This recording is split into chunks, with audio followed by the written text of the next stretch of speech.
So it looks like there has been another deadly chemical attack in Syria, in Duma. The latest reports is at least 70 people have died. Other reports are suggesting the figure is now over 80. And I've no doubt many others will be gravely sick and hospitalised. This is a truly evil act, and it's horrible to see those images on television of children frothing at the mouth, and really is truly horrendous. Um, there has been a call for an investigation at the UN, led by the US, UK, France, Poland, Netherlands, Sweden, Kuwait, Peru, and the Ivory Coast. Notably, Russia has not included calls for an investigation. And as is predictable, the Assad regime is saying they're not culpable and it's all fabricated. Well, what does fabrication mean? What I take fabrication to mean is an insinuation that something is made up. So if you believe the Assad dictatorship's line on this, that it's a fabrication, then by extension, the children that we are seeing on TV are all actors. That's just water in their eyes. It's not chemicals, it's just water. You know, those little bodies that are being put into graves, oh, they're just actors. That's what I find particularly despicable about this regime. I mean, it's very clear to me that Assad is a pathological liar, and he's been doing it since the start of this war. Russia and Iran are obviously determined to keep the dictator in power. That's why, if they stand in the way of an investigation, it will not be surprising, but it will be disgraceful. Um, so I want to think about some of the counter allegations. So one of them is the Assad government is winning this conflict. They have the upper hand on the rebels, that's obvious, backed by Russia. So why would they carry out a chemical attack? What would it benefit? Well, why did dictators do the things they do? It's obvious that at some point Assad is going to want to round up this war. He's going to want the war to come to an end and for him to be victorious. Now, it seems logical to me that you're going to kill more people in a chemical attack than in other forms of warfare. So the brutal logic of the Assad regime is to kill out the opposition, and if civilians die in the process, so be it. That's always been the stance of the Assad dictatorship since the start of this conflict. And let's not gloss this over. Bashar Assad is a dictator. You know, those disinformation videos online that say supported by the majority of Syrian people it's not what I've seen from the Syrians I know. You know, people who have fled the country, and they're not ISIS apologists, they're not Islamists, they're just regular Syrians who see the dictatorship for what it is.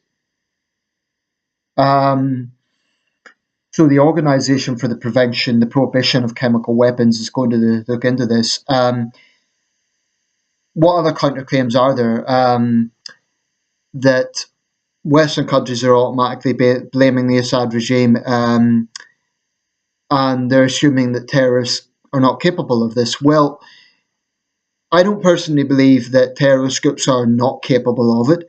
I just think that when you look at the most plausible likelihood, it is that this was a state player. I mean, this sort of attack is airborne. It comes from an aerial attack. Now, at the moment, the player, the warring party that is most capable of that is the Assad government, not the rebels. Yes, terrorist groups have carried out chemical attacks before. We've seen it, for example, in the Tokyo subway in 1995. So I'm not saying that they're not capable of it, and definitely they would be sadistic enough to do it. But when you look at the means, it is the Assad government that has the upper hand. So it's far more plausible that they have the means to do this. From as far as I'm concerned, the Assad government has done absolutely nothing to prove their innocence. They've provided absolutely no plausible evidence that they are innocent, because all they have ever said, all their line has ever been, is everybody we are fighting against are terrorists. That has always been the narrative of the Assad government. Everybody we are fighting against are terrorists. So if you believe the Assad propaganda, then every single Syrian who opposes Bashar Assad is an al-Nusra Front fighter or an al-Qaeda fighter. How plausible is that?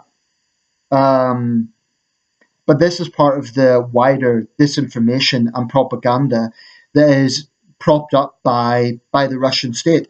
I mean, Syria is a relatively small country. Its state media doesn't have the sort of international power that Russian state media does.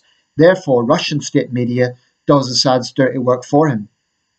And it is interesting, when you look at Russia today and other Kremlin mouthpieces, what they will do is they'll churn out conspiracy theories with very little actual solid evidence.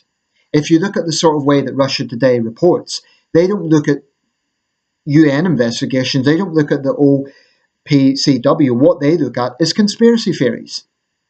And that's about all they've got. And unfortunately, people who are anti-Western for whatever reason, so it could be left-wing people who are anti-war, and they will back Assad simply because they don't want to see a war in Syria. It could be Assad supporters within Syria. It could be Russian trolls. There's a range of possibilities for people who are out there, promoting this sort of propaganda, and I find it despicable. Then, of course, you get the likes of Eva Bartlett, who claim to be independent journalists, but are nothing of the sort. The charlatans. They are nothing but Assad cheerleaders. Um, and fundamentally, I come back to that question: are these children acting?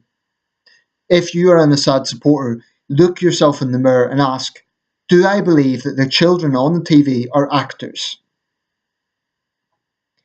And if you concede no, they're not, then who is responsible? Is it the rebel groups? Do they have the means to do it? That's a fundamental question. Do they have the means to do it? And I think, given the current situation, given that the Assad government is winning this conflict militarily, it seems plausible. It seems the most common sense logic there is that the Assad government is most likely to have the capabilities, not the rebel groups. The Reef the Damascus province offensive this year is as brutal as ever. And then in the north of the country, you have the Afrin offensive. So this war, unfortunately, is showing no signs of wrapping up. And Assad, I'm sure, wants nothing more than for the conflict to wrap up with him victorious. And to their shame, Russia and Iran have propped up this murderous dictatorship. Um, some people will say it shows Putin's power. I say it only is once again a dark legacy over Putin's record. It's utterly depressing and utterly shameful. And I don't know what Washington's going to do. I don't know if Trump's going to take part in military strikes, but certainly Trump has been more vocal about Putin than and Putin's role in this than he usually is. Although it should be said, Senator McCain announced that stated that Trump's announcement of possible US troop withdrawal from the region bolstered the Assad regime. Now, that's another important point, actually, because if this was some sort of excuse for Western military intervention, why would Trump talk about pulling troops out a fortnight ago? What would that achieve? If that sounds like a contradiction, why would he talk about pulling troops out?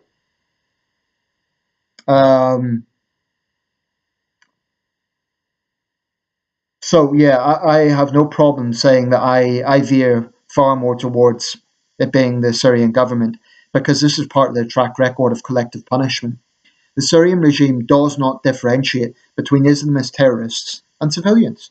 That's been very obvious from the start of this conflict. That's why they have no moral issues about doing this. This is the same regime that has carried out barrel bomb attacks on civilian areas. So those people saying, why would they do it? This is what dictatorships do. It's not as if Assad is known for, sparing civilians or differentiating between civilians and terrorists. And it's just it's pure evil. But shame on Russia, particularly for promoting the dictator's propaganda. It's absolutely sickening to see what Russian state media is doing and Russia's industrial scale disinformation. I think one thing the West should do, aside from condemning Assad and aside from um, focusing on that aspect of it, is also focusing and hitting back far harder on Russian disinformation, not just criticism of the Russian government, but targeting directly Russian state media and their lies and disinformation.